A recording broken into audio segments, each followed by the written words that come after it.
Hey yo, it's your boy, the Black Sheep of the Tube, the Black Sheep of the Fam, the Black Sheep of the Black Sheep. We back on another fucking last video. Yeah, this other video, I went to this other event, the NW event. So I'm gonna post that video. So it doesn't have, it's just like a video, people talking shit. Something to do with politics and shit like that. So I'm gonna post it today. You're gonna listen to the video and enjoy. Hopefully they say something nice. If you're interested in politics, you're gonna enjoy it. It's something like 15 to 20 minutes, I don't know, but I'm gonna just do it fast. Make sure you like, subscribe, and do the things there. Thank you.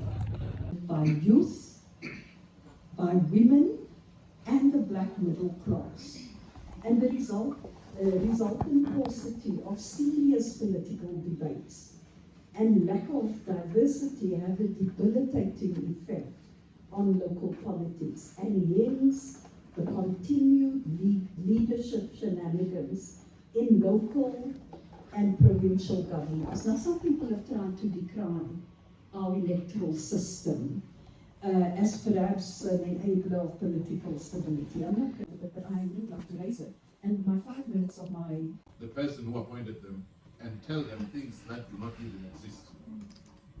They will actually tell them of the goals they are seeing even when they are not. Because that's their key performance area, not the one which is described by the position itself.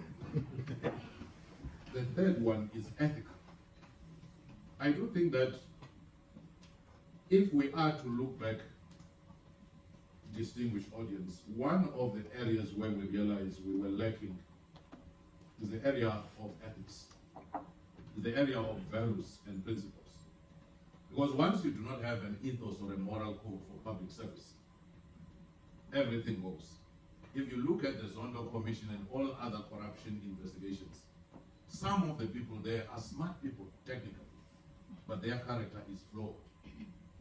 And we have not invested enough time on the issue of ethics and the ecosystem that produces those values. Hence, you find people who are smart, not only in the public service, because Steinhoff, you can tell that these were smart people who came up with creative accounting. But their character was flawed, because we must always bear in mind that you do have these two entities, the private sector, the public sector. Whenever they are brought in corruption, they come together, they work together. Even audit firms, which means universities have to be thinking, again, this mic is running away from me, but let me just finalize my points before it goes to the podium. One, when we make the interventions, we need to be more targeted and specific, because we cannot do this without sequencing, prioritizing. For viewers usually are listening to you or talking to you or bombarding you with questions, so tonight was really interesting. I've got a bit of a voice issue, so excuse me for that. I was asked to speak about public participation and citizen expectations. And I think as a journalist and somebody working with the public on a daily basis, I get to speak to them. I get a chance to listen to them because they're sending messages to me directly. So I'm going to start by saying, if I were the president tonight of this country, I would with immediate effect appoint a new cabinet. Thank you. All I had to do was sit and watch, maybe have something on the side, you know. They had to endure criticism, foul language. People with far better plans for winning this championship, but despite all this, and even being on the wrong kant of things, they succeeded. And the best of all this is when you appoint the Springboks to your cabinet as a president, you get the support of at least 93.7% of the country. And you didn't do anything because people like the Springboks. They didn't. Now, they've succeeded in winning this World Cup again. And they succeeded in doing something no politician I know of so far has done. And that is to unite a country and to get people to take part in this campaign of their own free will. Everyone was wearing green and gold. Everyone was cheering. Everyone was giving advice. And everyone was singing afterwards, even if they couldn't sing. The team had plans, they had strategy, they had grit, and in the end, they did it for the people of the country. Now, and that is what I want as a citizen of this country. And if I have to listen to my listeners on the radio, that is what they want as citizens of this country. They want a plan. They want strategy. They want people with integrity to lead. And they want them to take a stand about things and care about them, care about you. And that is what the Springboks made us all feel. They cared about us. That's why they did this. So, who should be in a position in terms of the cabinet? I thought Rassie would be my Minister of Electricity. He's always got a plan. Self de Klerk, the Minister of Onderwijs. I'm still thinking on what kant Bongi Benami would be, but I still have time. I'm the president, I can decide who is that. So the one thing the team had was the want, the need to do this. And that is the big question in my mind in South Africa. How do we get the citizens of South Africa to do what the Springbok team did? Expect to win. Expect to try their best. Participate. And do it of their own free will. How do we get people to want to live in a place by authorities too many times to count?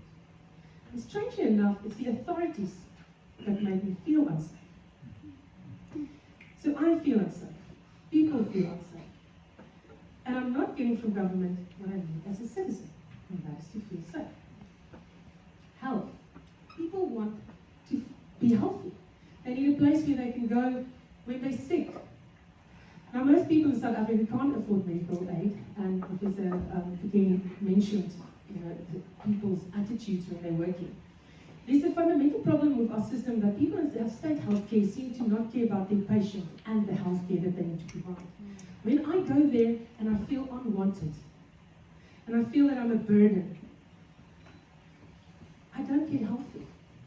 Because I don't need you to just help me physically, I also need you to help me mentally, heal me, be human too. And we're not getting that human feel from the State Department.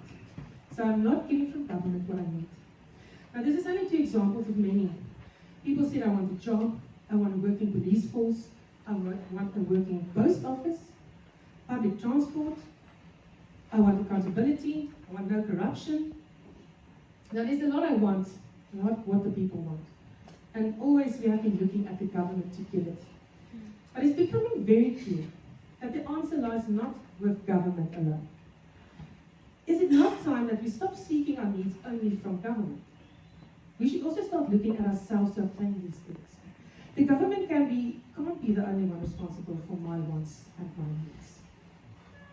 I need to start thinking as a citizen, what do I want?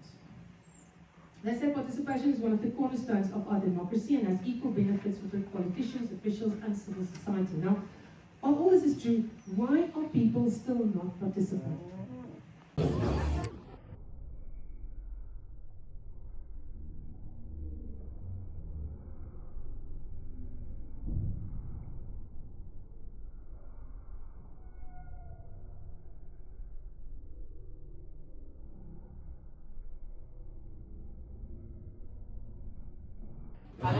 Service if you want to get rich.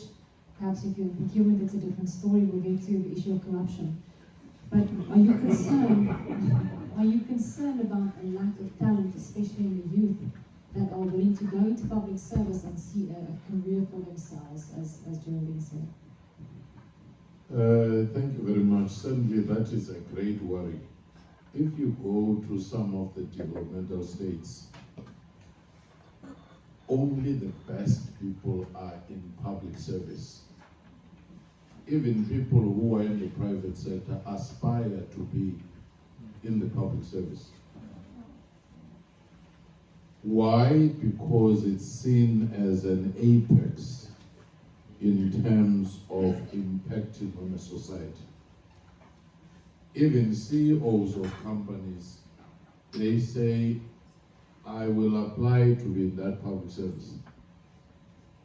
the professionalization of public service framework is trying to do exactly that.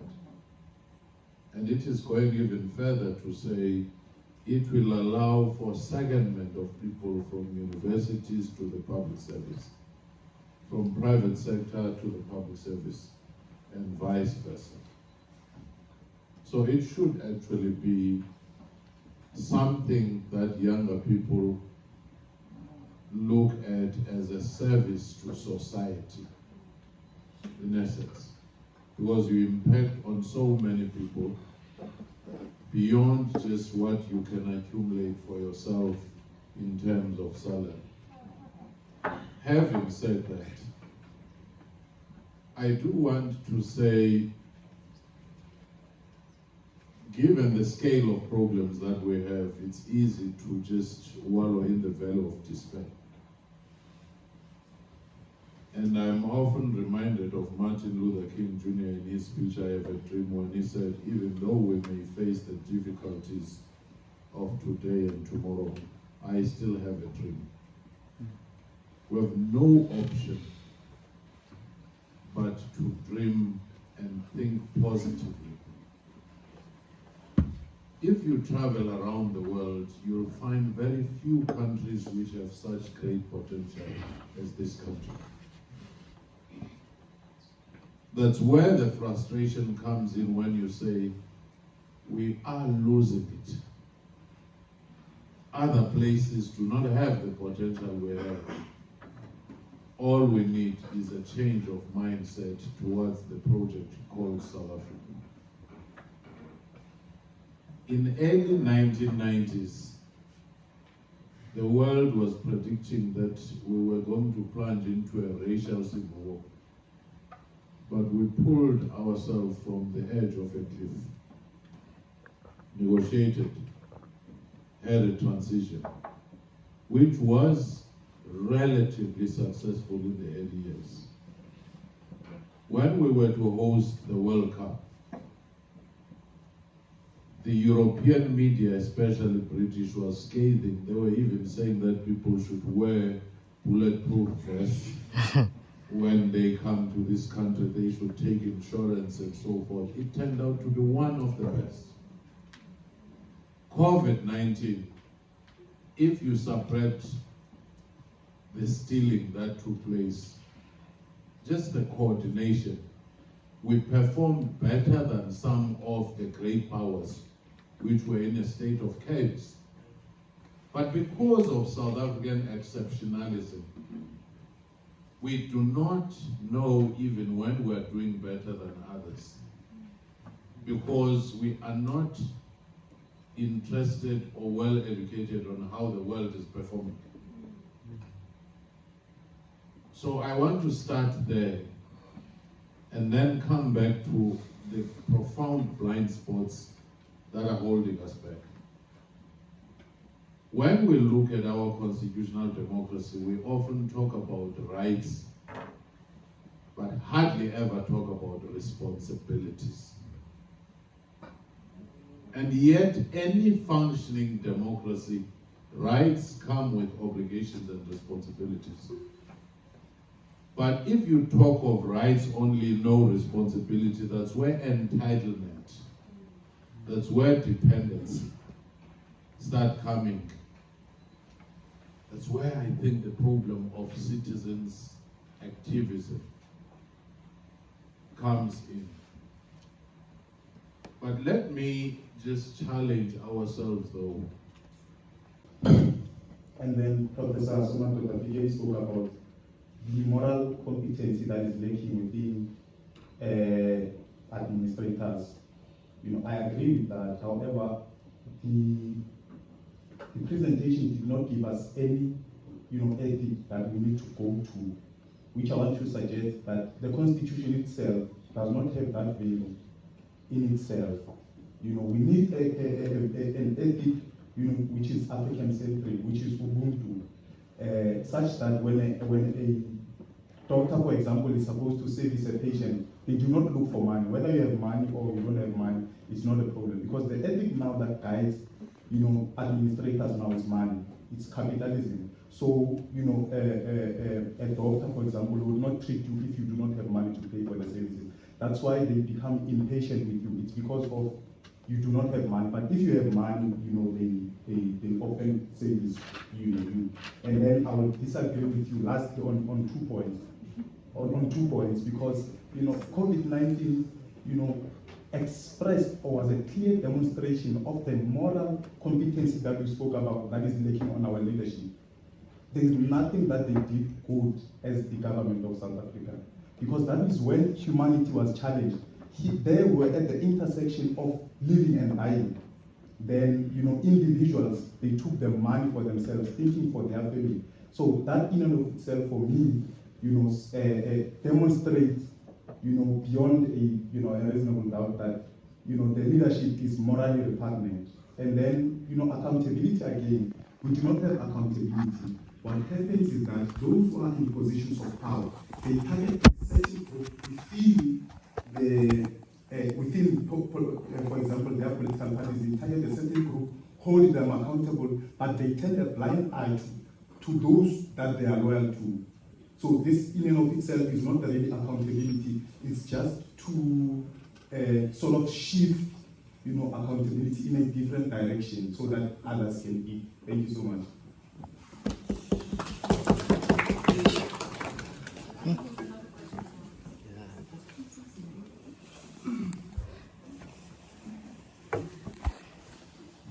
Good evening. My name is Nondona. Thank you so much for the opportunity to ask the question. Particularly with Prophet Doc's point, I think I'll come in here where the opening line was human capacity and capital should be used to capacitate citizens and students. And I have a question particularly with the School of Governance. What are we doing to capacitate these students? What is the step that is going to be taken from your end to ensure that institutions are able to do this? And I think then it will bring me to my second point, being representative democracy, which is what we have in South Africa. Are we enabling our citizens to not only entrust those that they have elected to represent them, but to also take action, and the action being holding the people accountable? Do we enable our citizens to do this, and do we perhaps have platforms wherein we can educate our citizens? Because it's easy to say that, hold the people you've elected accountable, but how do you do that? And how do we teach the people to hold these people accountable? And then my third point is, this is my third and final point, I promise. Ms. Paxton, when you gave an example with Jonathan Jason, not necessarily my favorite author, particularly because of the statement that he made quite recently, where he said, go to church for therapy for a sense of belonging, not university. And I think that it's very easy for him to say something like that and then also come in and expose corruption within institutions, because he doesn't see institutions as a place where students should feel like there's a sense of belonging.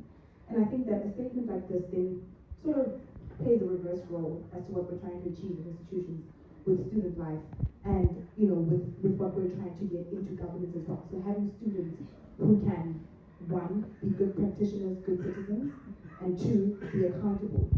And I think that he then attaches what you're saying about history being a way, being a measure, or it being a way of us addressing the future. And to an extent, I'd like to disagree on the basis that if we're constantly using history as a way of addressing the future, then we don't necessarily get to a point where we are in the future. We will remain in that middle end that I think Prof referred to earlier. Thank you. No,